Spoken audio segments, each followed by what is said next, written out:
આજનો પ્રસંગ રાયા ભગતના ઘેરે. કેમ કે ભાગ હોય તો સંતોને મળે આપણને.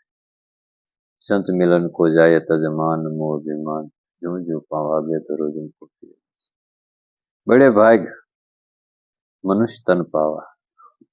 આપણને મનુષ્ય શરીર મળ્યું અને મનુષ્યનું શરીર મળ્યા પછી કોઈ સંત મળી જાય આપણને. જો સંત મળે તો આપણને ગુરુ મળે. જ્યાં સુધી સંત ન મળે ત્યાં સુધી આપણને ગુરુ મળે, અને ગુરુ ન મળે ત્યાં સુધી આપણને જ્ઞાન ન મળે. ગુરુ બિન જ્ઞાન ઉપજે નહીં, ગુરુ બિના મળે નહીં ભેદ. ગુરુ બિના સંશય ન મટે ભલે વાંચે સારે.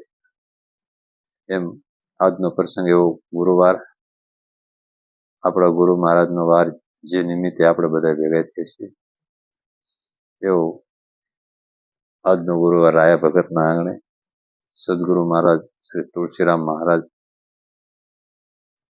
એ આપણે સદગુરુના છાયામાં બધા છીએ. એટલે જેમને આપણને આવું મહામૂલું, કોઈક મૂલાનું ન શકે એવું જ્ઞાન આપ્યું પોતાનું, જેને ખોળે ખોળે જગત મથી થાય ગયો છતાં કોઈ જડે નહીં એવું. રામ નામની ઔષધિ ખરી નથી ખાય, અંગ પીડાવે આપે ને મહારોગ મૂકી જાય. જે આપણે ખોઈ નાખ્યું હોય, જે પાડ્યું હોય આદિ પહેલા, જે ખોવાઈ ગયેલી વસ્તુ હોય, ગુરુ કૃપાથી આપણને બધા એમ કે રામનું નામ લ્યો, બોલો એવું ન કીધું. રામનું નામ લ્યો તો રામનું નામ કેમ લેવું એવું પાછું આપણે કોઈ પૂછ્યું.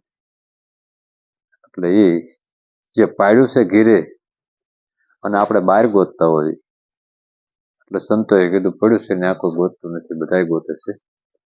પેટે આત્મા તો તમારી અંદર વસે, એનું ભજન કરો તો પેટે.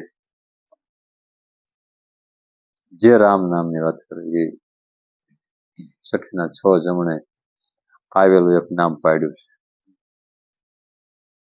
જે નામ પાડ્યું છે ને આપણે ગોત્યું નથી. ઘાટે ઘાટે જે મઘાટ ગાજી રહ્યો છે, એમ કોઈ વસ્તુ એવી ખાલી નથી કે જ્યાં ન બોલે. બોલે બોલાવે પછી સબઘટમાં બોલે, સબઘટમાં રહ્યો સમાય. જ્યાં જોવું ને એવો સ્થિર કરીને દીધો ઠેરાય.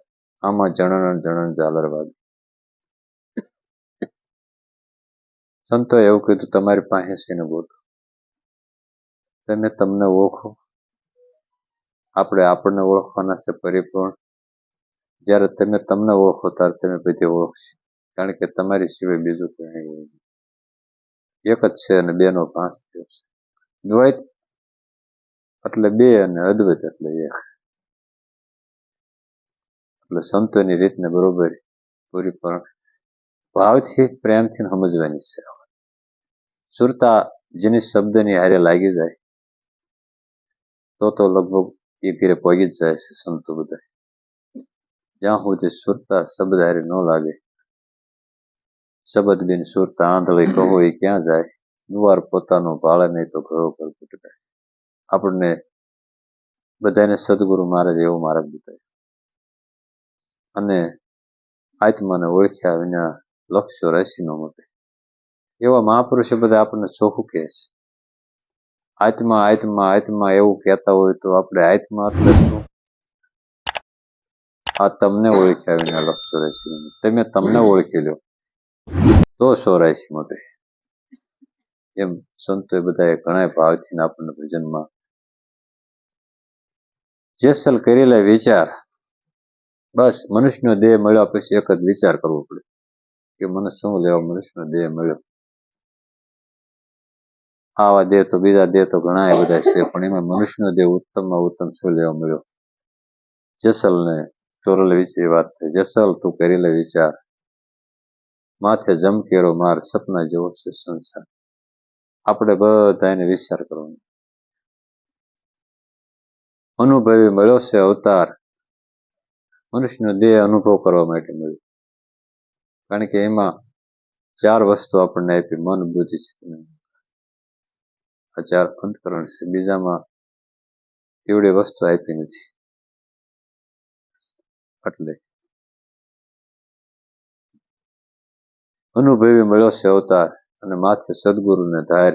જવું હોય જો ધણીને દરબાર તો બેડલે ઉતારી દે ગોપાલ.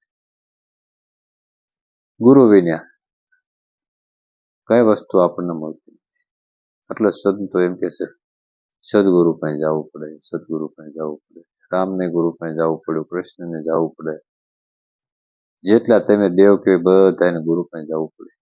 અને આપણને બધાને અનુભવ છે કે દૂધમાં ઘી છે એ બધાને ખબર છે, પણ દૂધમાં દીવો ન થાય. દૂધ બગડી જાય એટલે નાખી દેવું પડે છે. તો એમાંથી શું એની યુક્તિ શું? તીરથ કરવી, વ્રત કરવી, હોમ કરવી, હવન કરવી, એવા બધી યુક્તિથી આપણે દૂધ મેળવવાની કોશિશ કરવી તો દૂધ બગડી જાય. એને આ ક્રિયા કઈ અડે એવું છે નહીં. ખાલી અનુભવની જરૂર છે કે આમાં શું કરવું. સાસનું એક ટીપું નાખો ને દૂધ જેમ જામી જાય, એમાં આમાં સંતો એમ કે રામનું નામ આમાં જો નક્કી થઈ જાય તો તરત જામી જાય. અને જામી જાય પછી એમાં પ્રગટ થાય. વલોણું ક્યારે થાય? હલે ત્યાં સુધી ન થાય. દૂધ હલતું હોય પછી એમાં મેળવણ નાખવી એટલે દૂધ જામી જાય, પછી હલે નહીં. દૂધ એકતા થઈ જાય. જે હિલોળા હવા મારતું હોય બધું બંધ થઈ જાય, જામી જાય પછી એમાં વલોણું ચાલુ થાય. જામે પછી આપણને એ ગુરુ કરાય પણ અમને જામ્યું નહીં. તો જામ્યું ન હોય તો એમાં કઈ થાય નહીં, જામવું જ પડે. જામે તો પછી મેં બોલો આ માખણ પાયા ગઢતણી ગમાશી અમરલોકના પછી સદગુરુ સાહેબે સહી કરી તાર પ્રેમ જ્યોત પ્રકાશ. ગુરુ મહારાજ સહી કરે એટલે કાગળિયું આપણું ચાલુ થાય. ટપાલ લખ્યું હોય ને સહી સિક્કા ન થયા હોય તો ન ચાલે. એમ આપણને મનુષ્યનો દેહ મળ્યો, પણ જ્યાં સુધી ગુરુ મહારાજ એની ઉપર સિક્કો ન લગાડે કે સહી ન મારે, એ સહી ન કરે ત્યાં સુધી આ મનુષ્યનું જીવન હાલતું બન્યું. એ હાલે નહીં આગળ. એ આનું કાર્ય પૂરું થાય એટલે પૂરું થઈ જાય. ઓલું કાયમ હાલે. દેહ વ્યો જાય તોય હાલે. એ સહી કરે પછી, ગુરુ સહી કરે પછી. જ્યાં સુધી સહી ન કરતા એમ કાગળિયું ઉડાડી નાખે એમાં ઉડી જાય, કઈ કિંમત રહેતી નહીં.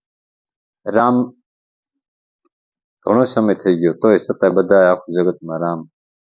કૃષ્ણનો ઘણો ટાઈમ થઈ ગયો છતાંય જે કૃષ્ણ બધા, નરસિંહ મહેતા, સો, કબીર, એ બધા ગુરુના અધીન હતા. એટલે જ રહ્યા. દેહ બધા એના વ્યય ગયા પણ વિદેહી પદમાં કાયમ રહ્યા. અને પાછા એ જ બોલે બોલાવે ને પાછા સબ ઘટમાં બોલે. એવું ચોખ્ખું આપણને ગુરુ ગમતી જાવે. ગુરુ એટલે સત્યની વાતને બરોબર સમજજો અને સમજીને અનુભવમાં લેજો. જ્યાં સુધી અનુભવમાં ન આવે ત્યાં સુધી વાતો કરીએ કઈ થાય એવું નથી. કોઈ પણ વાતને તમે વાત અહીંથી લઈને આ વાત કરવી એનો અનુભવ ન કહેવાય. એ તો સાંભળેલી વાત આપણે કરી કહેવાય. એની અંદરથી રહસ્ય શું? શેરડીનું રાડું વાટમાંથી લીધું પછી આપણે એને રાડા બાંધતા હોય કે રાડા ફેરવી તો એનું રહસ્ય ન સમજાય. એને સત્સંગનો શિસોડો જો હાલતો એની અંદર નાખેલો હોય તો એમાંથી રસ નોખો નીકળી જાય. એમ જે બધા સંતોની વાણીઓ હોય પણ એની અંદરથી રહસ્ય જાણવાનું શું રહસ્ય? આ દેખાય છે શરીર દેખાય છે, પણ શરીરનું રહસ્ય શું એ તમને ઓળખવા પડે. નકર તો રહસ્ય ન જાણો શરીરને શું ગમે તાર નાશ છે. એ વસ્તુ જે અખંડ છે આત્મા છે એનું આપણે ઓળખાણ કરવું પડે. અને એ ગુરુ ગમથી ને ખાય ત્યાં સુધી કોઈથી થતું નથી. અને સંતો બધા એક પદ બોલાવશે ને બધાને ભગત એક પદ બોલાવ્યું એટલે સમય ઘણો થઈ જાય. આવડા બધા છે ઘણા આયા છે બધા એવું કરાય. એક પદ બોલી બોલો સદગુરુ મહારાજની જય.